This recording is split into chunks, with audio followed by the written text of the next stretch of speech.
Father Knows Best offered viewers reassurance at a time when America itself felt uncertain. Week after week, it delivered order, guidance, and the promise that problems could be solved before the final fade-out. But once the lights dimmed and the sets were struck, life unfolded very differently for many of its cast members. Illness, addiction, political fallout, and quiet isolation would shadow them long after the applause faded. Join us as we look beyond the comforting scripts to the lives shaped and sometimes shaken by fame. Sarah Selby as Miss Thomas. Born on August 30, 1905 in Gallipolis, Ohio, Sarah Selby was 49 when she stepped into the role of Miss Thomas, Jim Anderson's sharp and dependable secretary on Father Knows Best from 1954 to 1960. Though rarely at the center of attention, her presence grounded the professional world of the series, reinforcing Jim Anderson's authority beyond his living room. Selby's career was built not on privilege, but on persistence. She carved out her reputation in radio throughout the 1930s and 1940s. As Ma Smalley on Gunsmoke, her voice became instantly recognizable to millions of listeners, long before television made her face familiar. When she transitioned to the screen, opportunity came, but mostly in supporting form. Throughout the 1960s and 1970s, she appeared in series like Bonanza and The Twilight Zone, delivering steady performances that earned trust, but seldom top billing. Hollywood valued her reliability, and that reliability defined the arc of her career. She remained active in both film and television, including roles in Tower of London and Beyond the Forest. Awards never defined her legacy, consistency did. Sarah Selby passed away on January 7, 1980 in Los Angeles, California, at the age of 74 from cancer. She was laid to rest privately. At the time of her death, her net worth was estimated at $500,000, roughly $2 million in 2026, the result of decades of dependable supporting work. Robert Young as Jim Anderson. Robert Young was born February 22, 1907 in Chicago, Illinois. At 47, he became the face of paternal wisdom as Jim Anderson on Father Knows Best. From 1954 to 1960, he embodied calm authority and thoughtful guidance, transforming the character into a symbol of mid-century stability. Yet Young's own early life was anything but stable. Raised in a middle-class family that moved frequently, he changed schools often and lacked a consistent foundation.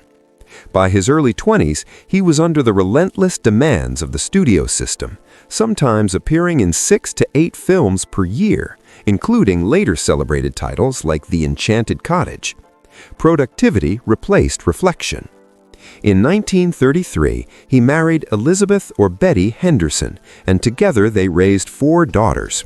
But as Father Knows Best became a cultural fixture, the gap between Young's on-screen composure and his private struggles quietly widened. Even while he expanded his success with projects such as Marcus Welby, MD, internal pressure mounted. Behind the scenes, Young battled chronic depression and long-term alcoholism, conditions he concealed while portraying moral certainty to millions. The strain intensified across the decades and culminated in a serious suicide attempt in 1991. His recovery marked a turning point, and he later spoke candidly about mental health, confronting the divide between image and reality. Robert Young died on July 21, 1998, at 91 years old from respiratory failure at his home in Westlake Village, California. His net worth was estimated at $5 million, largely sustained by television royalties, a reminder that even the man who modeled stability for America carried his deepest struggles in silence. Jane Wyatt as Margaret Anderson. Jane Wyatt, born August 12, 1910 in Camp Gow, New Jersey, was 44 when she took on the role of Margaret Anderson. As the emotional center of Father Knows Best, she balanced authority with warmth, earning 3 consecutive Emmy Awards for her performance between 1954 and 1960. Wyatt's upbringing was shaped by discipline and privilege. Raised in a wealthy household with strict expectations, she attended elite schools before leaving Barnard College to pursue acting. Early success followed, including her acclaimed role in Lost Horizon, yet restraint and composure became second nature. In 1935, she married Edgar Bethune-Ward, a partnership that lasted 60 years. Stability at home contrasted with turbulence in her career during the HUAC era. Her outspoken political views led to graylisting, limiting her access to major film roles and pushing her toward television instead. The setback altered her path, but not her resolve. She remained active in both film and television, including roles in Tower of London and Beyond the Forest. Awards never defined her legacy, consistency did. Sarah Selby passed away on October 20, 2006 at 96 from natural causes at her home in Bel Air, California. Her estate was estimated at $10 million, largely sustained by television royalties, a reminder that even the man who modeled stability for America carried his deepest struggles in silence. Vivi Janiss as Myrtle Davis. Born May 29, 1911 in Omaha, Nebraska, Vivi Janiss was 43 when she portrayed Myrtle Davis, the friendly neighbor who helped widen the world of Father Knows Best from 1954 to 1959. Her character added warmth and a sense of community to the Anderson family's suburban setting. Janiss grew up immersed in traveling theater and radio, gaining experience but little security.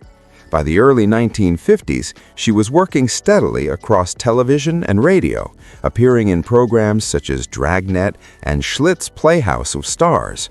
She adapted quickly as entertainment formats evolved. Television offered exposure, but also typecasting. Janiss became closely associated with neighborly and maternal figures, with appearances on Perry Mason and The Andy Griffith Show. She remained active through the 1960s, including roles in The Twilight Zone and Gunsmoke, building a resume defined by reliability rather than headline status. Her financial security came from continuous work rather than standout contracts. Vivi Janiss died on September 8, 1988, in Los Angeles at 77 from natural causes. Her net worth was estimated at $1 million at the time of her passing, approximately $2.5 million adjusted to 2026, reflecting a long career sustained by persistence over prominence. Natividad Vacío as Frank Smith. Natividad Vacío was born September 8, 1912, in El Paso, Texas. At 42, he appeared as Frank Smith, the Anderson family's loyal gardener, from 1954 to 1959. His role may have been understated, but it contributed to the sense of routine and continuity that made the series feel lived in and real. Like many character actors of his era, Vacío worked steadily without ever becoming a marquee name. His appearances reinforced the everyday rhythm of the household, proof that even the smallest roles helped build television's most idealized family. His path in entertainment developed within tight constraints. When he stepped into Hollywood in the early 1950s, Vacío found himself repeatedly assigned characters shaped by ethnicity and working-class identity. Among his first appearances were The Lone Ranger and The Hitchhiker, 1953, where even brief screen time revealed a quiet control and steady presence. Before long, television became the foundation of his career. Across series like Gunsmoke and Perry Mason, Vacío appeared in westerns and dramas, frequently cast as laborers, villagers, or background townspeople. The work was reliable, even if the variety was restricted by the era's casting norms. Film opportunities came less often, but in The Magnificent Seven, 1960, he played Miguel, a villager fighting to protect his home, placing him within a major ensemble. Decades later, projects such as the Milagro Beanfield War, 1988, carried his career into its later years. Natividad Vacío passed away on May 30th, 1996, at 83 from natural causes. His burial was kept private at his family's request. At the time of his death, his estate was estimated at $600,000, roughly $1.5 million in 2026, earned through decades of consistent work across television and film. Robert Folk's journey followed a different shape but faced similar boundaries.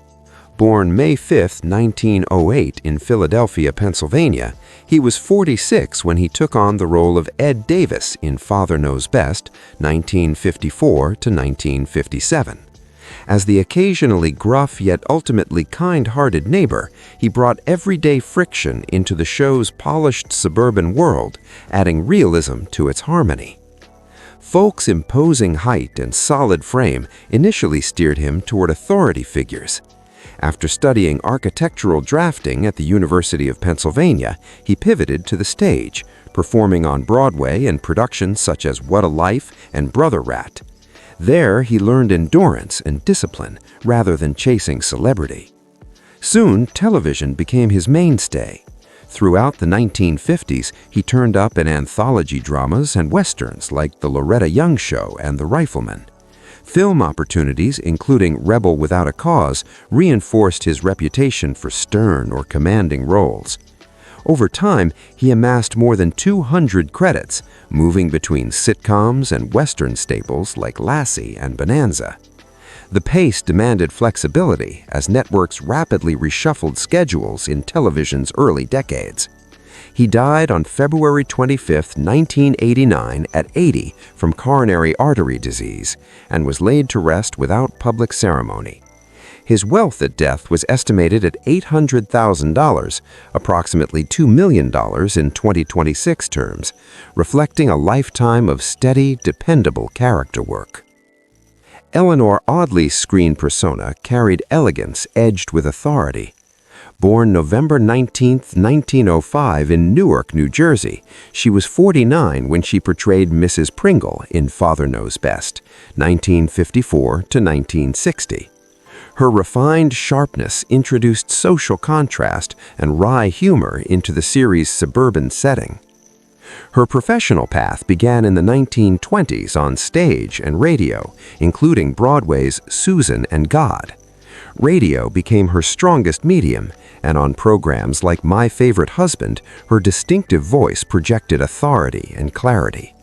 That same vocal strength defined her in animation, as Lady Tremaine in Cinderella, 1950, and Maleficent in Sleeping Beauty, 1959, she embodied poised yet formidable antagonists, an image that followed her into live-action television. She remained in demand, appearing in series such as The Dick Van Dyke Show, The Beverly Hillbillies, and Green Acres, often cast as socially dominant women whose influence lay in their words. While the repetition brought recognition, it also narrowed her casting range. Eleanor Audley died on November 25, 1991, at 86 from respiratory failure, and was interred at Mount Sinai Memorial Park Cemetery in Los Angeles.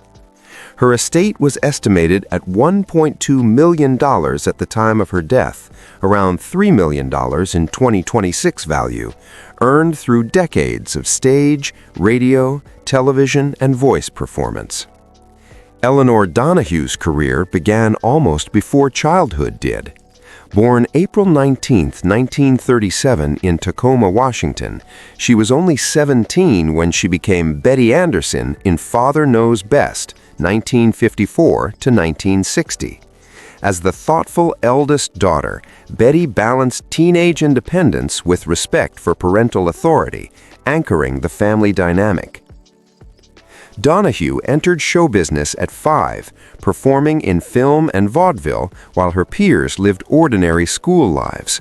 By adolescence, she had already appeared in features like Tea for Two and Love is Better Than Ever, spending more time on studio lots than in classrooms.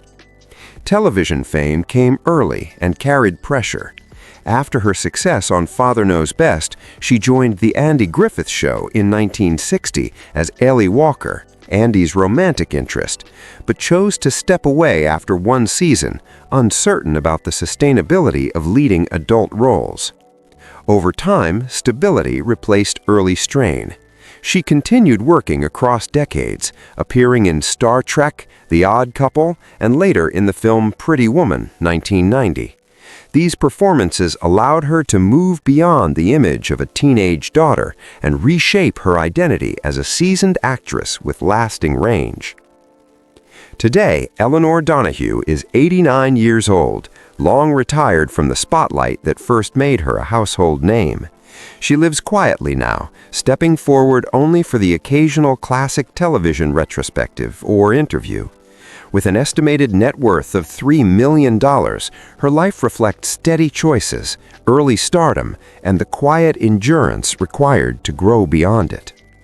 Sam Flint as Mr. Armstead.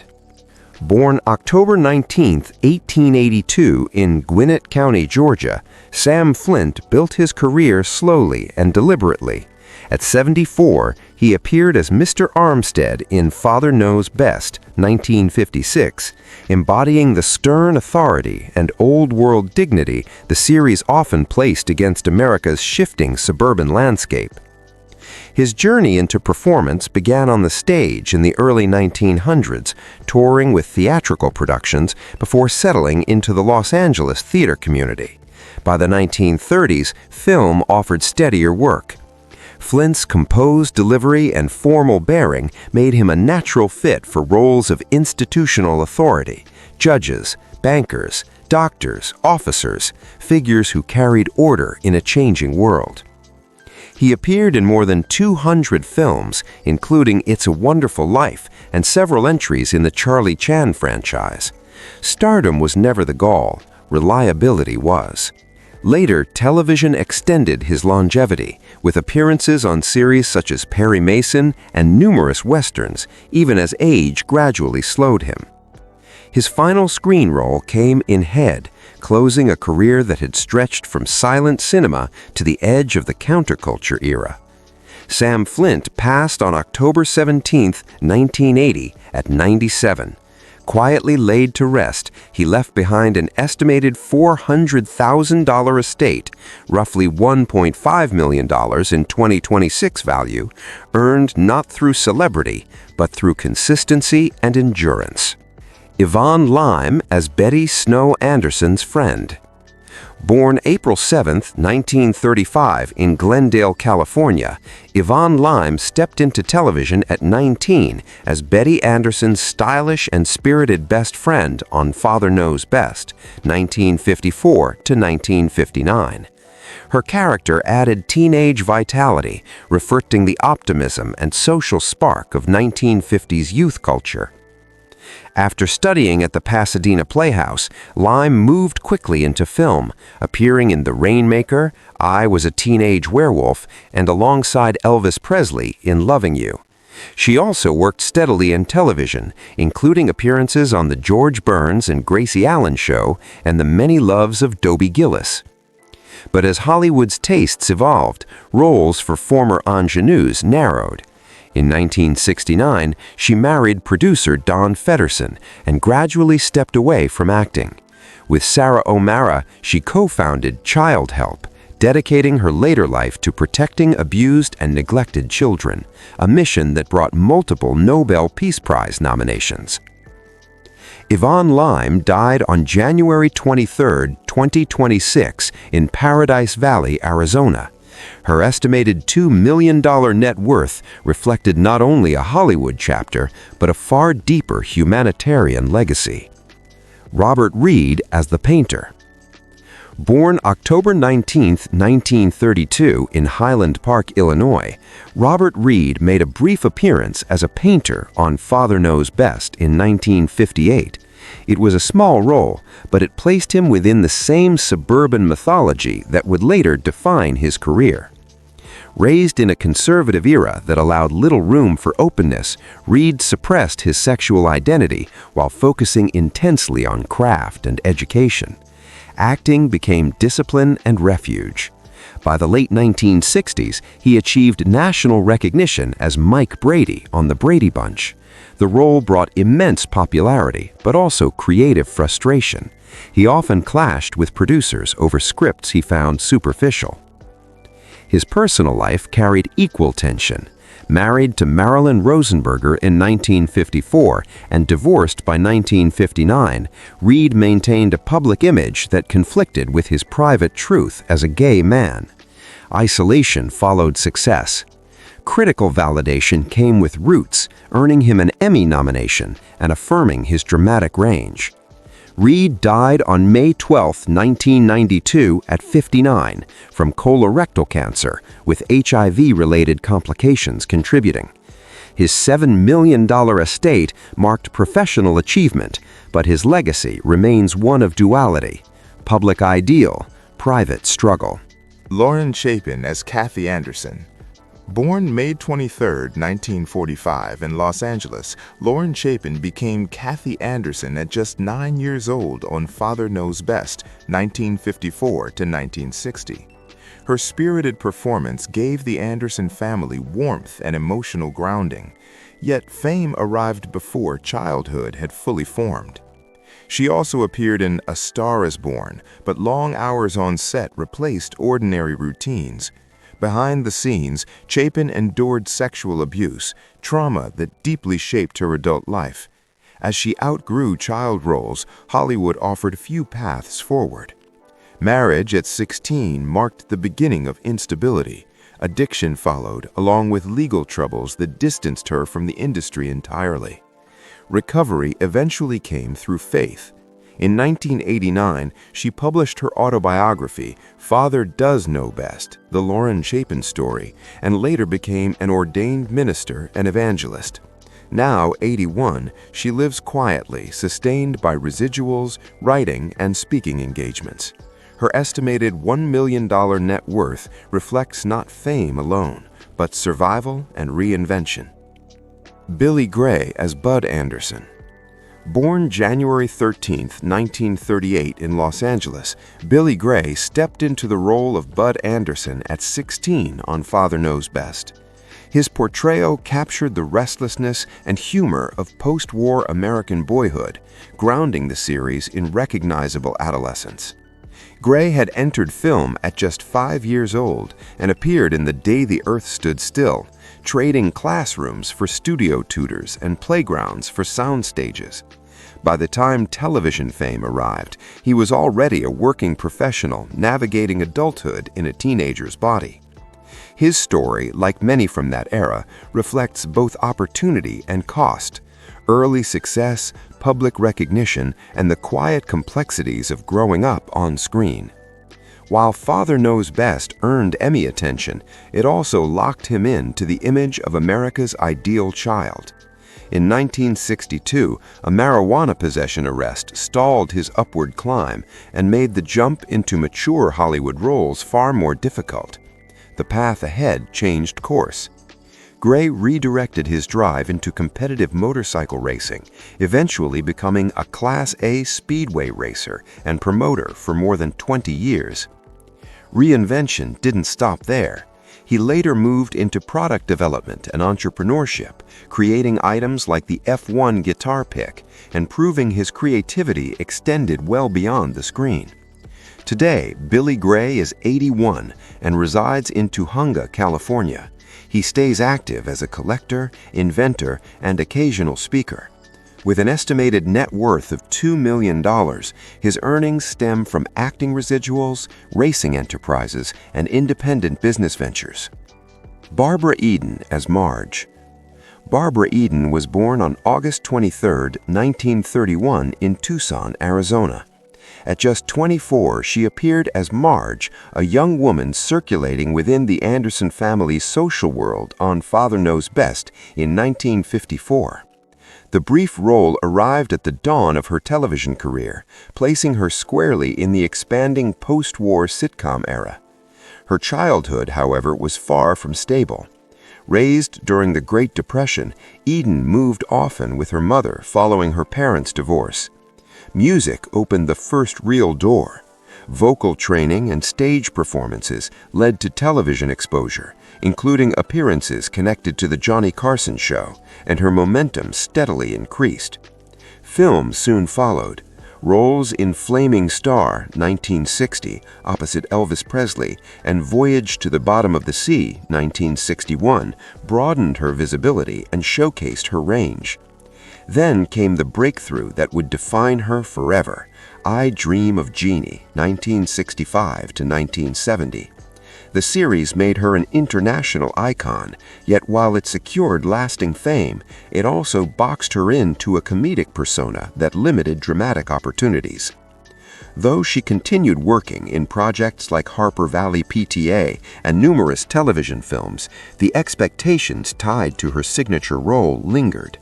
Now, 96 years old, Barbara Eden still attends fan conventions and retrospectives. She shares her life with her husband, John Ecoltz, while carrying the enduring sorrow of losing her son, Matthew Ansara, to an overdose in 2001.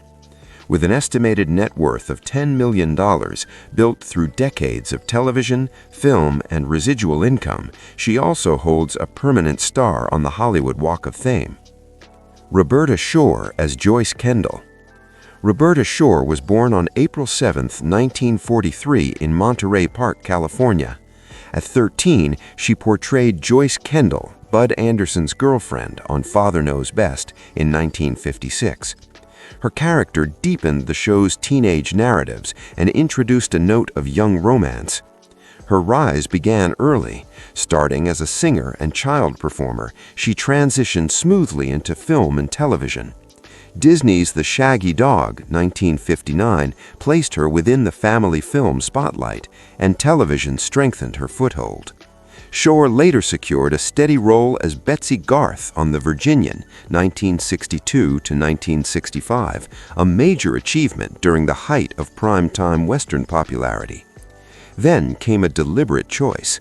In her early 20s, Shore stepped away from Hollywood, breaking her contract and moving to Utah to focus on marriage and family life. Her departure wasn't forced by fading prospects, but driven by personal conviction. Now, 83, Shore lives quietly in Utah, occasionally reconnecting with classic television audiences through interviews and appearances. Her estimated net worth of $3 million reflects a career she concluded on her own terms. Behind the warmth and tidy moral lessons of Father Knows Best, the actors' real lives unfolded in ways far more complex than any scripted episode. Early fame brought swift pressure, and for some, the emotional cost remained hidden behind polished smiles. Which transformation stands out to you the most? Share your thoughts below and subscribe for more revealing stories from Hollywood's golden years.